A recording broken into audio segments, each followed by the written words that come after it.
Auspicia este programa TCP, Terminal Cuenca del Plata.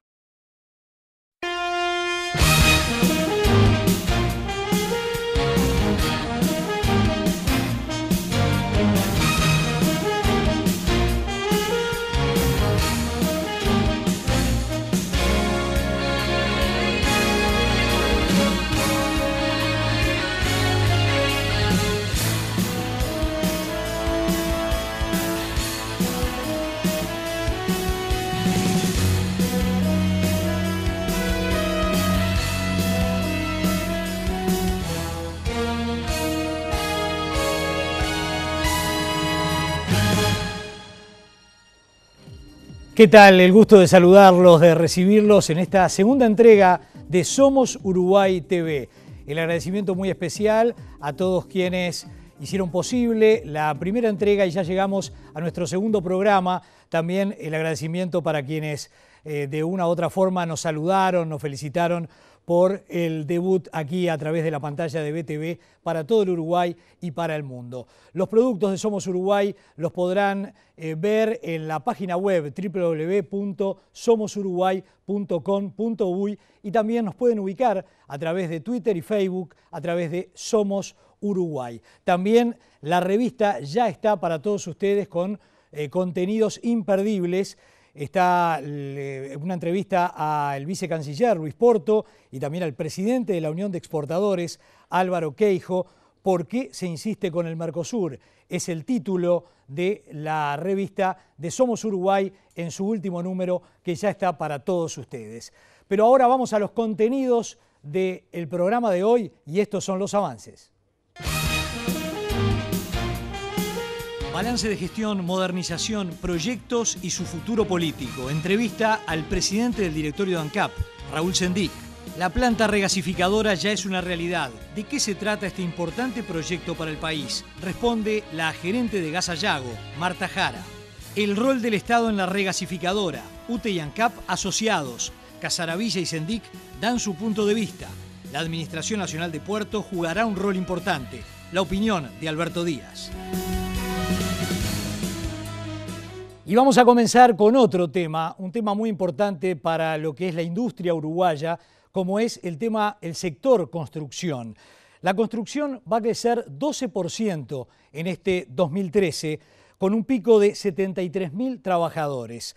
Se espera una inversión de 2.500 millones de dólares en obra pública para este año y más del 30% del sector. Durante 2012 la construcción ha recibido un empuje de prácticamente todos los sectores de la economía.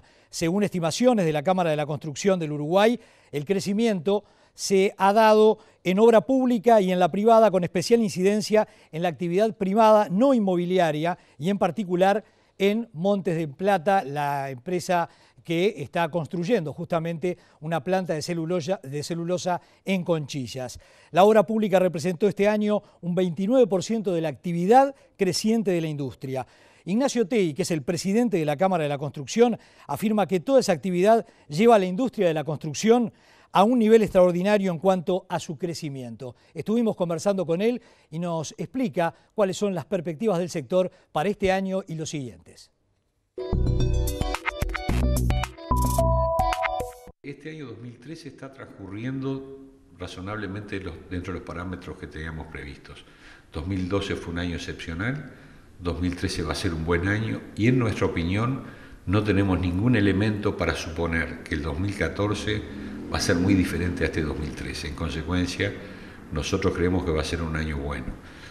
Y acá es bueno aclarar que la industria hoy tiene es un termómetro de la transformación productiva que el país ha sufrido. Si hay alguien que se entera de esa transformación es la industria de la construcción. ¿Por qué? Porque nos requieren los clientes como paso previo a hacer cualquier tipo de inversión, no importa cuál sea. Tenemos, en la medida que estudiamos los datos de la propia industria y vemos el escenario de mediano plazo, nosotros suponemos que 2014 va a ser un buen año. Va a tener una incidencia muy fuerte la inversión privada, no vinculada a la vivienda. O sea, para entender lo que pasa hoy en el país y en nuestra industria, el 45% de la demanda sobre la industria este año 2013 y seguramente el año que viene, 2014, representa un 45%. La obra pública representa en el entorno del 30%. Y la obra vinculada a vivienda en todo el territorio nacional, donde incluyo Punta del Este y todo lo que se está construyendo en Montevideo, Canelones y en fin en Colonia y en el resto del país, va a estar dentro del entorno del 25%. Es cierto que hay una transformación productiva importante y es cierto que esa transformación productiva utiliza como primer elemento a la construcción. Nadie construye silos para tenerlos de adorno, construye silos porque se supone que va a haber semillas para guardar. Nadie construye puertos y desarrolla puertos como el de Nueva Palmira para tenerlo de muestra, simplemente porque es un requerimiento básico de un país que se desarrolla. Y ahí los parques eólicos, creo que son otro ejemplo claro, están aprobados 22 y en construcción están 7 u 8. Quiere decir que de aquí a fines de 2014, probablemente primer semestre de 2015, la industria va a tener un nivel de actividad bueno. Quiere decir que no tienen, en principio, ninguna preocupación importante o algún reclamo importante, digamos. No, en realidad preocupaciones tenemos muchas, que son las preocupaciones comunes. Cuando se nos consulta de cuál es el escenario, nosotros, en función de la información que tenemos, decimos con honestidad cuál es. No hay, salvo que ocurra un elemento, sobre todo externo, potente, que cambie este escenario, que no lo prevemos por lo menos en el corto o en el mediano plazo. En realidad los desafíos van por otro lado, van por la productividad, por la generación de innovación e investigación, por la incorporación de tecnologías, por la capacitación de los recursos humanos, por adaptar las empresas a un nuevo escenario, porque se adapten nuestros técnicos a un nuevo escenario, por mantener ciertos elementos que son el elemento diferencial del Uruguay con respecto a sus vecinos. Somos un país muy chico, somos una sociedad pequeña. ¿De qué forma somos atractivos frente a dos colosos como son la Argentina y Brasil si nos diferenciamos en algunas cosas? E históricamente nos hemos diferenciado en la certeza jurídica, en la seguridad ciudadana, nos hemos diferenciado en algunas cosas que es conveniente mantener. ¿Por qué? Porque si nos convertimos en algo muy parecido a lo que hoy es alguno de nuestros vecinos, sobre todo uno de ellos, lo que vamos a tener nos mimetizamos y en definitiva esas diferencias que nos han hecho aparecer como un país confiable se pueden empezar a diluir. Y en definitiva eso creo que al mediano y largo plazo no es bueno. En un mundo que además es muy desafiante, muy cambiante, ¿no? Uruguay tiene muchos desafíos. Yo hablé de la capacitación de los recursos humanos. No dudo de que la educación es imprescindible transformarla rápidamente y hacerla una educación que esté de cara a lo que los pueblos chiquilines tienen que enfrentar, que es su vida cotidiana trabajando. Parece que acá existiera una suerte de divorcio en que el trabajo y las obligaciones no forman parte de esa educación continua y desde el vamos en los hogares y en la escuela y en el liceo. Y creo que es un error.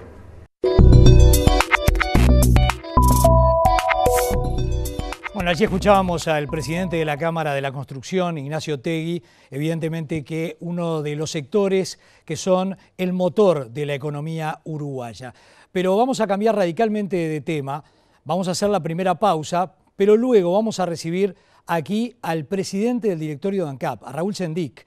Raúl Sendic, que en pocos días ya va a dejar el cargo y justamente hace algunos días nada más estuvo conversando con nosotros, haciendo un balance de la gestión en la presidencia de ANCAP. La pausa y seguimos con más Somos Uruguay TV.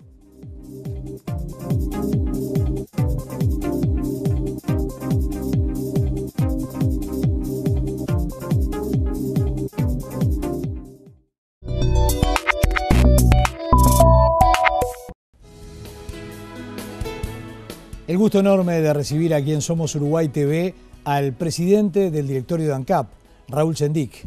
¿Qué tal, Sendic? Bienvenido. Con mucho gusto de estar aquí. Bueno, y en una fecha muy especial, ya que en este mes por lo menos lo había anunciado, sería el momento del retiro de la presidencia de ANCAP. Por eso creo que sería bueno comenzar con un balance de una gestión que prácticamente ya va camino a la década. Bueno, sí, en realidad desde el gobierno anterior, del gobierno de Tabaré Vázquez, en el año 2005, cuando asumimos al frente de ANCAP, pasaron unos cuantos años y la verdad que uno tiene la satisfacción de que algunos de los proyectos más importantes que en aquel momento los planificamos, los definimos para poder lanzarlos, se han concretado. O sea, tuve el honor, me siento muy satisfecho por eso, de que 2 presidentes distintos confiaron en mí para poder estar al frente de la empresa, y a lo largo de estos años ha habido un proceso importante de transformación de la empresa, con negocios nuevos, con una expansión de prácticamente todos sus negocios, cumpliendo con el plan estratégico que definimos en el año 2005. En el año 2005 hicimos un trabajo muy fuerte para definir un plan estratégico, y ese plan estratégico a lo largo de estos años lo fuimos cumpliendo, posicionando a ANCAP dentro de la economía nacional y en la economía regional de una forma muy diferente a la que estaba posicionada en el año 2005. Ya vamos a estar hablando de las inversiones, de lo que ANCAP de repente dejó para afuera. Comenzamos para adentro, una reestructura que usted impulsó y que ha tenido, si se quiere, algunas críticas o alguna resistencia desde adentro. ¿Está conforme con lo que hizo en estos años? Lo que pasa es que el proceso de transformación interno de una empresa de este porte, es una empresa muy grande, ANCAP factura prácticamente 12 millones de dólares por día, o sea, es sin duda la empresa más grande que tiene el país, con una incidencia muy fuerte en el resto de la economía y con procesos que son permanentes. O sea, es quizás de las pocas empresas públicas que tiene un proceso permanente. ANCAP no para ni de día ni de noche.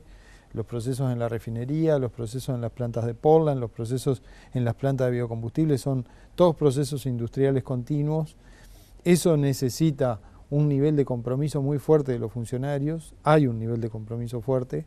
Nosotros hicimos una reestructura, una nueva organización, hemos ido avanzando en un proceso de cambio de la gestión interna, queda por hacer, o sea, ese es un proceso que no termina, en el que hay que seguir profundizando, pero nosotros estamos satisfechos porque, más allá de que muchas de las cosas que hemos hecho no han sido todavía comprendidas, y que ha habido algunas resistencias de algunos de los funcionarios, de los compañeros de la gente, o de algunos de los sectores del sindicato, más allá de todo eso, en general, el resultado de los cambios está a la vista, porque no hubiera sido posible expandir la empresa y abordar los nuevos negocios que hemos abordado si no hubiera habido a su vez internamente un cambio importante. Claro, aparte un cambio en momentos de una revolución tecnológica, ¿no? ¿Cómo se ha compasado justamente esa reestructura con el avance de la tecnología?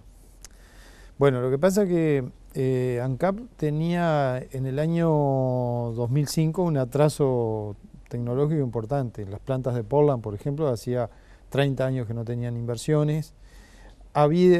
Hubo en la refinería algunas inversiones y nuevas unidades que se incorporaron, pero era muy importante que pudiéramos llevar adelante lo que llevamos adelante con la planta desulfurizadora. O sea, fue una inversión muy fuerte, 350 millones de dólares, que cambia totalmente a la refinería, una nueva planta de tratamiento de agua, una sala de mando nueva, nuevas unidades para eliminar el azufre. Todo eso que se inauguró a finales de agosto es sin duda un paso sustancial que pone a la refinería entre las más modernas de la región.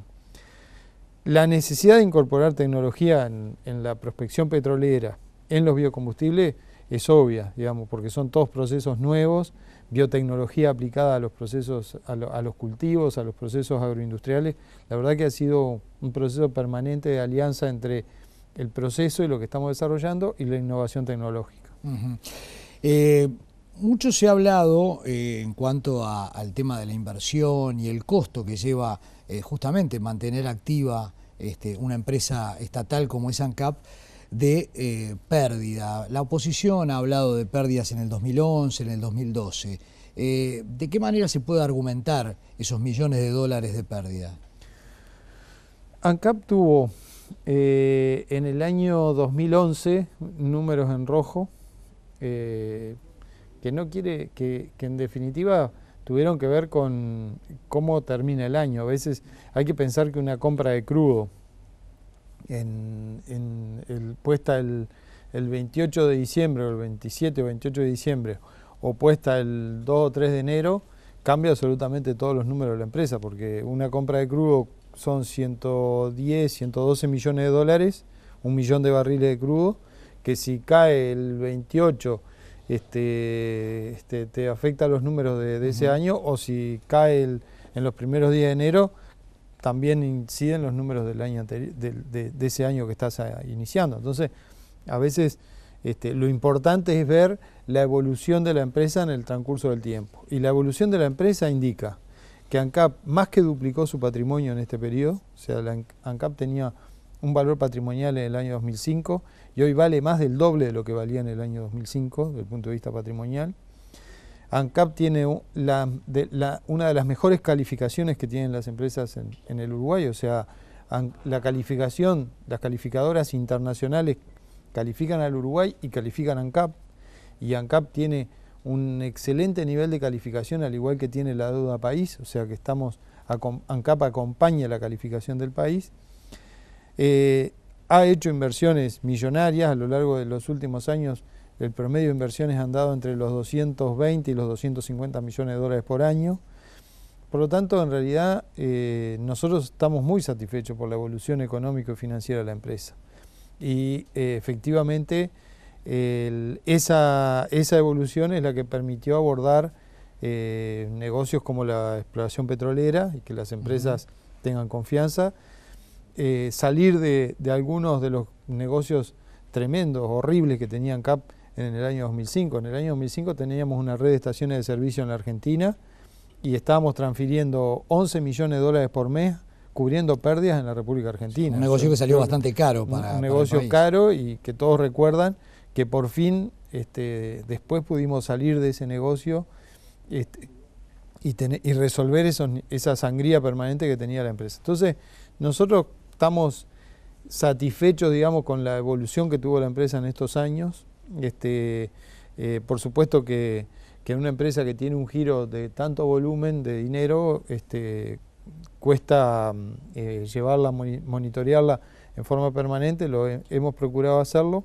ALUR, que es uno de los cuestionamientos que tuvo la oposición, hace 3 años que está dando utilidades, o sea, tuvimos números rojos al principio cuando se hicieron las inversiones más importantes en Bella Unión, y después cuando fuimos mejorando los procesos industriales, logrando mejores rendimientos, mayor eficiencia en el trabajo, diversificando los productos, mejoraron sustancialmente los números. Hay 2 temas a propósito de lo que usted acaba de nombrar que me gustaría ingresar más específicamente. Uno es el tema del petróleo. Hace algunas semanas, podíamos decir que Uruguay tenía petróleo, pero se hacía la salvedad de que todavía no habíamos llegado a la fase comercial. ¿Cuándo usted entiende que se podrá llegar a esa fase? Seguramente no lo va a tener a usted como presidente de ANCAP, pero ¿para cuándo está proyectado eso? Bueno, en realidad nosotros venimos gradualmente acercándonos al momento en que podamos anunciar la presencia de hidrocarburos en el Uruguay. Venimos trabajando en la plataforma marítima, venimos trabajando en tierra firme con distintos actores. En la plataforma marítima tenemos a grandes empresas del mundo trabajando: British Gas, British Petroleum, Total, empresas de las número 1 del mundo, digamos, que están entre las top 10 a nivel mundial. En tierra firme tenemos también, por un lado estamos trabajando nosotros y por otro lado empresas internacionales de primera línea.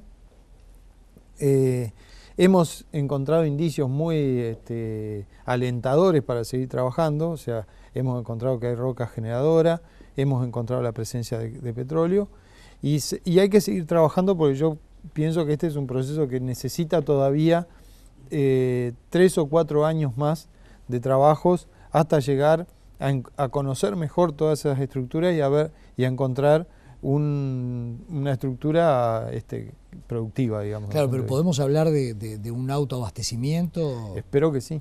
Nosotros tenemos la esperanza de llegar a encontrar un volumen que nos permita abastecernos, y bueno, si fuera por los volúmenes de inversión que se están haciendo, sería óptimo que además pudiéramos exportar, ¿no? Uh-huh. Dejamos el petróleo, nos vamos a la caña de azúcar, la situación de Alur, muy criticada desde la oposición y también con algunas resistencias a nivel sindical. El proyecto Alur, usted que ya está por dejar la presidencia de ANCAP, ¿se va conforme?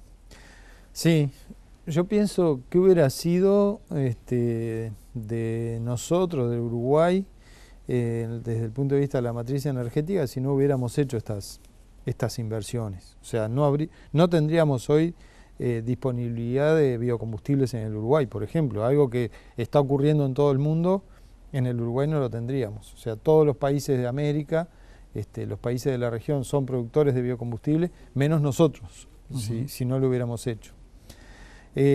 Por lo tanto, creo que fue muy acertada la decisión en aquel momento de que ANCAP invirtiera en la producción de biocombustibles, que combináramos la producción de biocombustible con la producción de alimentos, la producción de azúcar, de proteína, de harinas proteicas, de alimento animal, con la producción de etanol y de biodiesel. Esos dos elementos, utilizando diversas materias primas, porque se utiliza caña de azúcar, sorgo, cereales, sorgo dulce y sorgo grano, o sea, hay girasol, cebo vacuno, todo eso se utiliza para la producción de biocombustibles y nos ha dado un excelente resultado. Tenemos una mezcla hoy de un 8% de etanol en las gasolinas, vamos a una mezcla de un 5% en el biodiesel, de biodiesel en el gasoil, y tenemos una empresa que va a facturar el año que viene alrededor de arriba de los 300 millones de dólares. Por lo tanto, nosotros nos vamos muy satisfechos de haber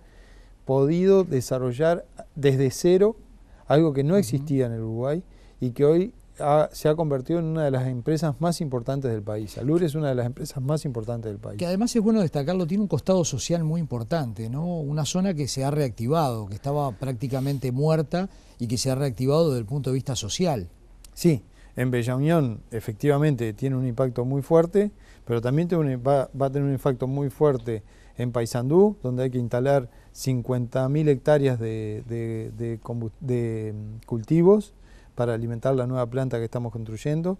Acá en el sur del país ha tenido un impacto muy importante en toda la zona de Canelones, Florida, una parte de Maldonado, San José, donde se producen granos para alimentar la planta de biodiesel que instalamos en Capurro.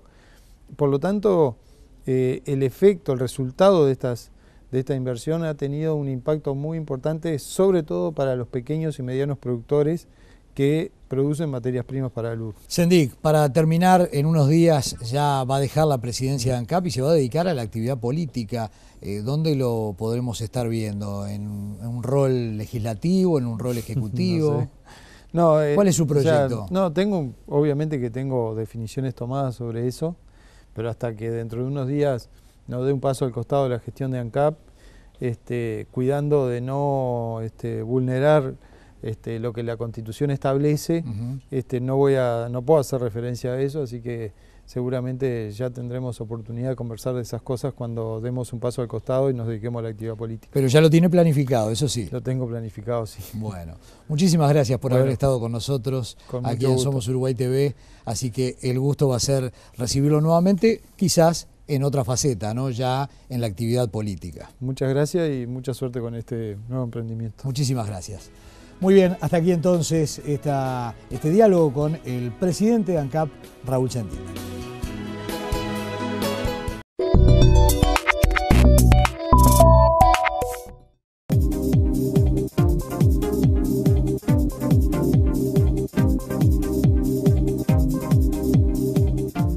Y ahora nos vamos a ocupar de un gran tema para nuestro país, que es la construcción de la planta regasificadora. La ubicación es en Punta de Sayago. Allí va a funcionar no solamente la planta regasificadora, sino también un puerto que va a estar ubicado en ese lugar. Este proyecto uruguayo que ronda los 500 millones de dólares va a ser una gran solución para la generación de electricidad, que ya es insuficiente para las necesidades del país y que va a reducir evidentemente los costos de las térmicas. La planta regasificadora es uno de los barcos insignias de la actual administración encabezada por el presidente José Mujica. Pretende que el país deje de lado su exclusiva dependencia del petróleo. Por eso, Somos Uruguay TV elaboró este informe sobre lo que será esta planta regasificadora.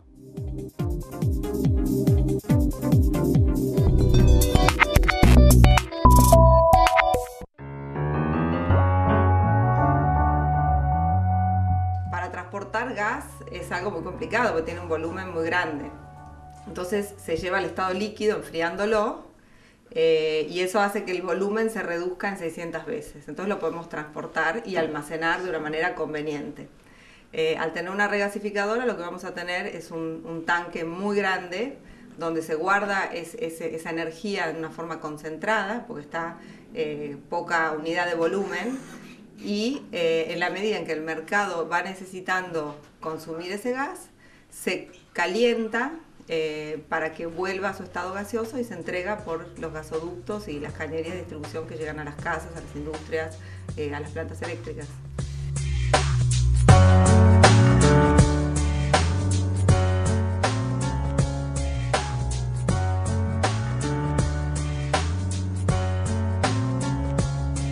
Este proyecto consta de 3 elementos. El primero es el dragado, ¿no? Porque tenemos el canal que va hasta el puerto de Montevideo, que tiene una profundidad que hay que ampliarla, hay que ensanchar un poquito el canal, luego hay que hacer un nuevo canal de derivación hasta el puerto de Punta Sayago, porque en el puerto de Montevideo no se puede construir esta instalación. Y hay que dragar toda el área donde se va a implantar una escollera y una dársena de maniobras, ¿no? Donde el buque entra, gira y se ubica para atracar. Entonces ese es un proyecto, lo lleva a cabo Gas Sayago, contratando a una empresa china que se llama Shanghai Dredging Company, SDC. Ese proyecto ya está en ejecución. Luego, un elemento que es el más grande, el más costoso, el más importante, que es un contrato de obras y servicios para construir la terminal y luego operarla por 20 años.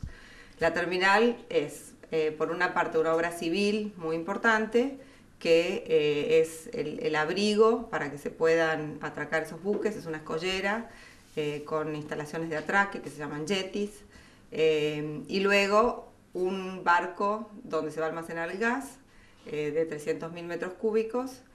Ese es el otro contrato bien grande que fue adjudicado a la empresa GDF Suez, que se encarga de la construcción y luego de la operación.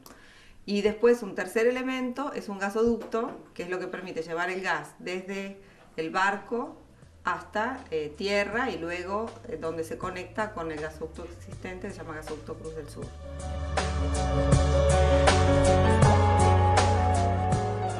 El proyecto del gas se va a desarrollar dentro de un albio, un espacio acuático que nos pertenece a nosotros, que estamos administrando nosotros.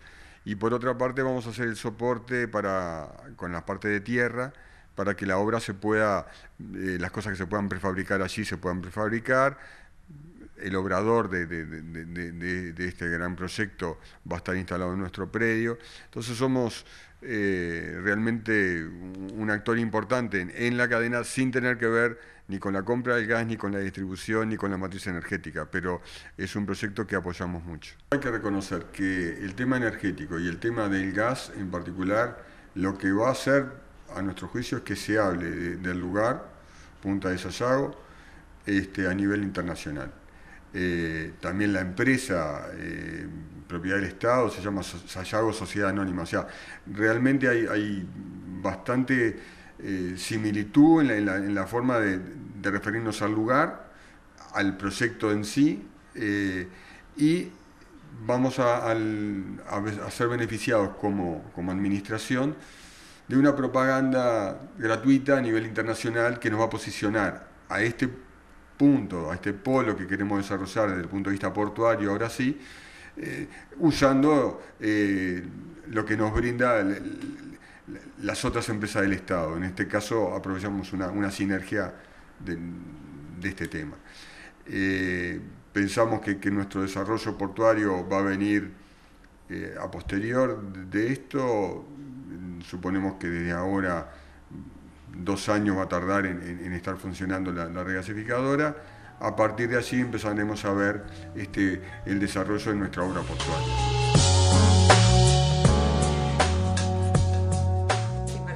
Algunas las hace directamente Gas Sayago y son una inversión tradicional, se paga por un bien que luego se utiliza. En el caso de la terminal no es una inversión que hagamos nosotros, la inversión la hace el contratista y recupera el capital invertido más un canon que corresponde al servicio que nos da durante el plazo del contrato, que es de 20 años. Si nosotros tratáramos de resumir toda esa erogación como si fuera un solo pago hoy, estamos hablando de 1.100 millones de dólares. Va a ser un proyecto que se financia por Project Finance. Eso es bastante prestigioso porque significa que es un proyecto que tiene los riesgos muy bien acotados, ¿no? Que se financia con sus propios flujos de fondo. Y es un proyecto en donde hemos participado muchísimos uruguayos desde ya hace un par de años, antes de que se constituyera Gas Sayago y antes de que yo viniera ni hablar, y donde las instituciones han cooperado con una visión conjunta, yendo para adelante. Para mí es una experiencia muy grata. GDF, que se llamaba anteriormente Gas de France, que sus orígenes era una empresa estatal francesa, se fusionó con Tractebel Engineering, una empresa de ingeniería muy prestigiosa, belga, y también con Suez, que era una compañía de infraestructura, principalmente de agua, y ahora se llama GDF Suez. De hecho, recibimos propuestas que encaraban la parte civil de diferentes maneras. Todas propusieron diferentes tecnologías para la escollera, que tienen diferentes ciclos de vida, diferentes probabilidades de falla.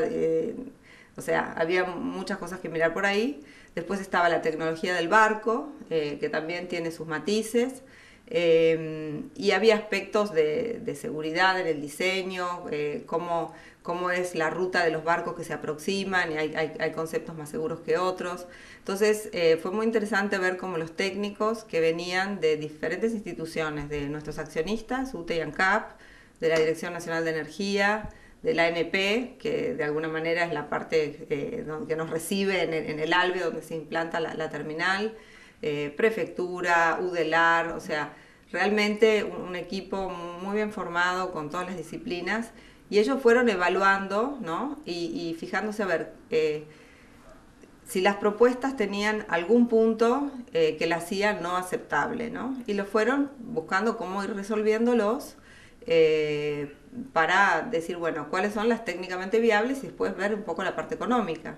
Entonces, ya en esa parte de viabilidad, nosotros consideramos que bastante rápidamente que la que más se ajustaba a nuestras necesidades era la propuesta de GDF Suez.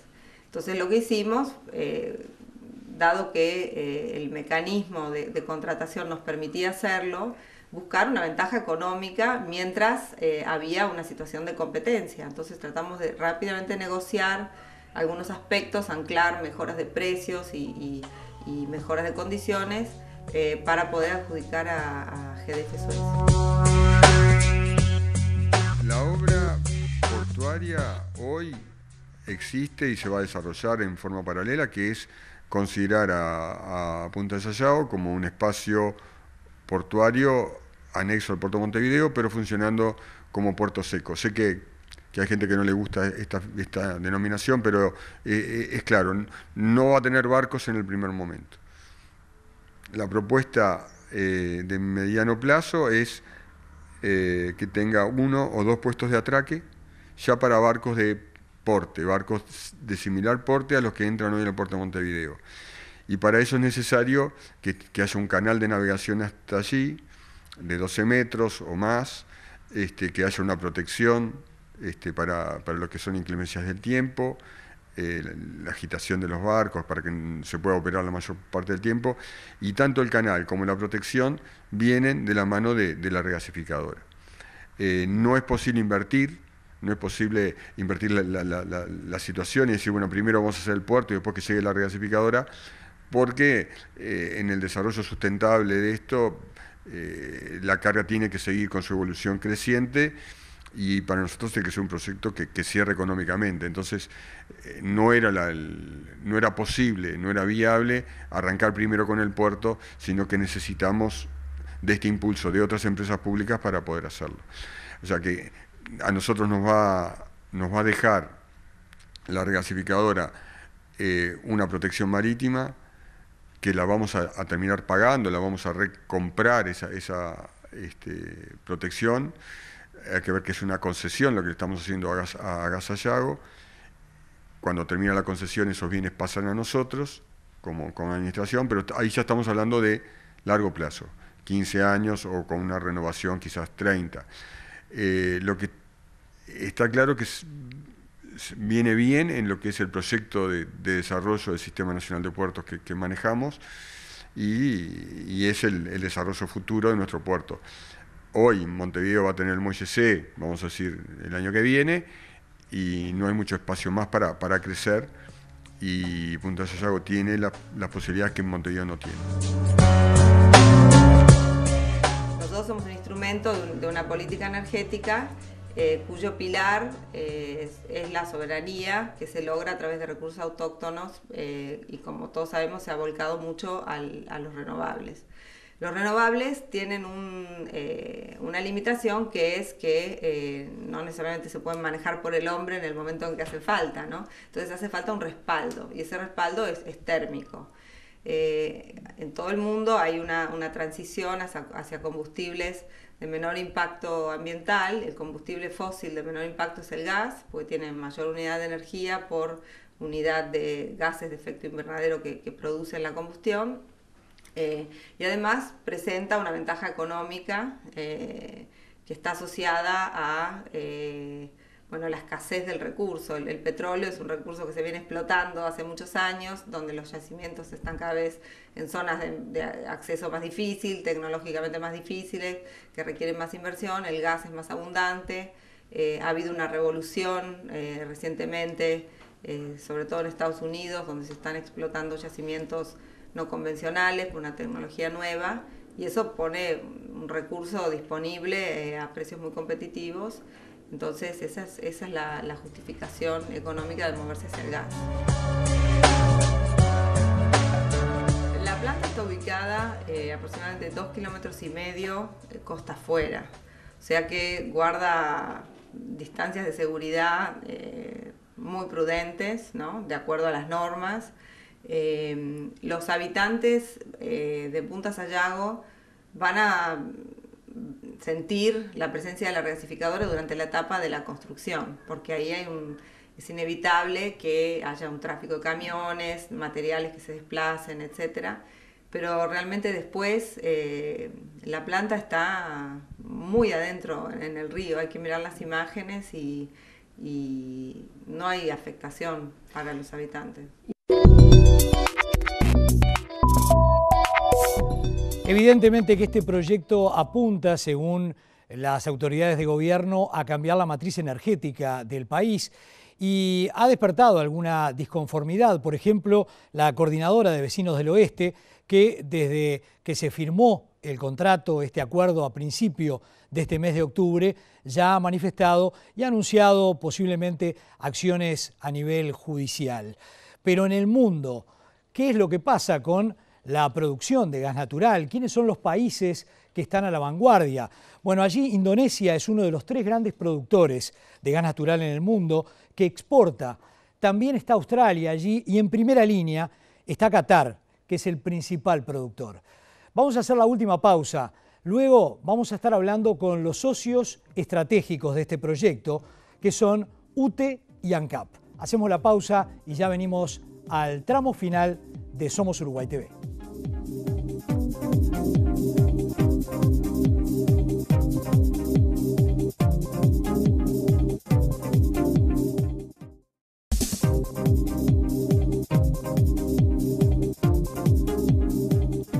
Último tramo de esta segunda entrega, este segundo programa de Somos Uruguay TV a través de la pantalla de BTV para todo el Uruguay y para el mundo. Veíamos en el bloque anterior un extenso informe sobre la planta regasificadora. Un informe que nos deja claras algunas cosas, como lo que decíamos, va a cambiar evidentemente la matriz energética de nuestro país. Vamos a depender un poquito menos del petróleo. Bueno, tuvimos hoy al presidente de ANCAP, a Raúl Sendic, y él también se refirió a lo que significa para todos nosotros la construcción de esta planta regasificadora en Punta de Sayago.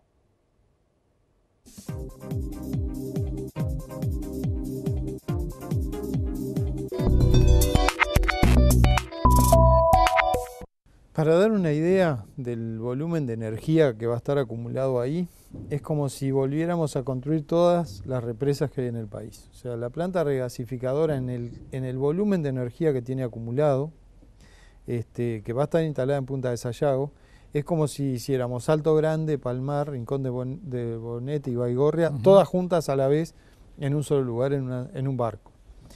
Eso nos da al Uruguay por primera vez algo que el Uruguay nunca tuvo, que es disponibilidad energética. O sea, el Uruguay va a tener disponibilidad de energía para la instalación de cualquier industria y cualquier emprendimiento que sea altamente demandante del uso de energía.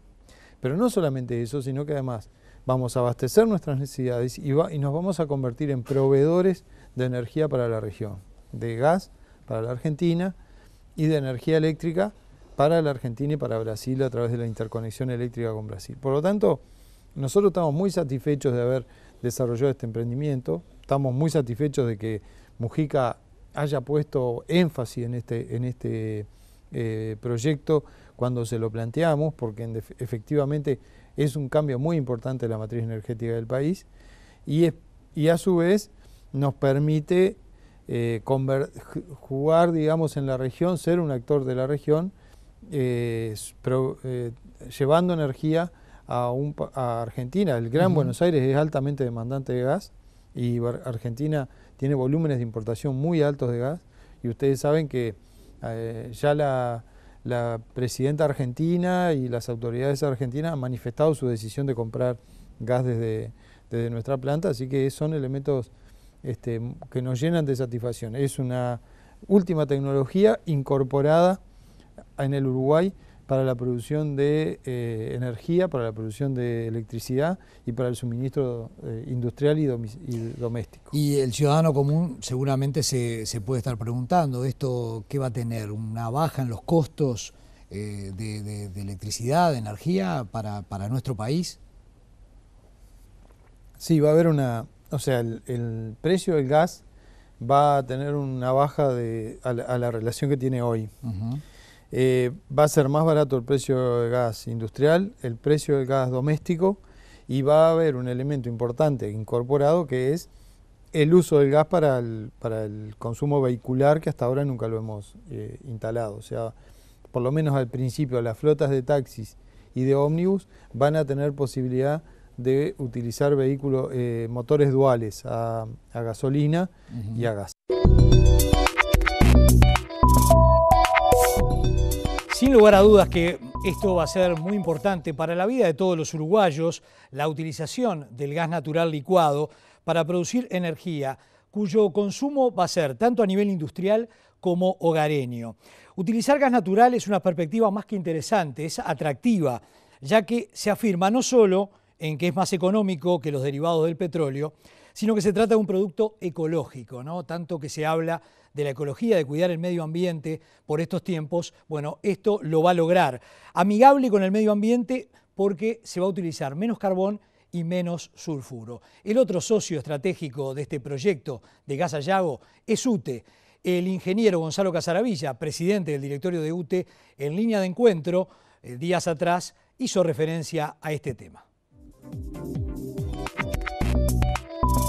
Fíjense que todos los embalses que tenemos en el país, toda el agua que podemos embalsar en nuestros embalses, son más o menos 1.300 gigavatios hora. Eso es energía. Gigavatios hora son 1.300 gigavatios hora. Ahora, cuando tengamos el barco de la regasificadora ahí en el puerto, en la escollera, ahí enfrente a Punta Sayago, ese barco, que va a ser algo así como 260.000 metros cúbicos de GNL, gas natural licuado, que es un gas que se enfría, baja 600 veces su volumen y está en el barco. Después simplemente poniéndole agua, con un intercambiador agua de mar, se calienta y se convierte de vuelta en gas. Bueno, ese barco almacena algo así como 900 gigavatios hora. Por tanto, vamos a aumentar nuestra capacidad de reserva, tener en determinado momento en casi el doble, con una gran diferencia. Vamos a poder hacer llover adentro de ese barco. Por supuesto que vamos a tener que pagarlo, ¿no? Porque el gas va a venir después que lo compremos, pero nos va a permitir una gestión del sector energético que nos va a bajar, digamos, esa incertidumbre que a veces tenemos si llueve o no llueve. Acá, digamos, vamos a poder hacer llover. Por supuesto que va a depender de que tengamos la capacidad económica, pero bueno, eso en el sector energético se busca la forma, siempre tenemos que hacerlo, no vamos a parar el país. Bueno, y allí teníamos todas las voces de los protagonistas de este proyecto que va a ser muy importante para nuestro país. Vamos a estar hablando, sin lugar a dudas, en los próximos programas sobre lo que es la planta regasificadora, porque este proceso recién está comenzando. De esta manera estamos llegando al final de esta segunda entrega de Somos Uruguay TV. Recuerden las vías de comunicación. Muchos de estos contenidos los pueden ubicar en nuestra página web www.somosuruguay.com.uy. También nos podemos encontrar a través de Twitter y Facebook. Somos Uruguay, y allí también vamos a recibir con muchísimo gusto sus sugerencias, sus comentarios sobre los contenidos para desarrollar en los próximos programas. De esta manera entonces le ponemos punto final a esta nueva entrega de Somos Uruguay TV. Con el gusto de siempre vamos a estar reencontrándonos en 7 días a través de BTV para todo el Uruguay y para el mundo. Han sido muy amables, nos reencontramos.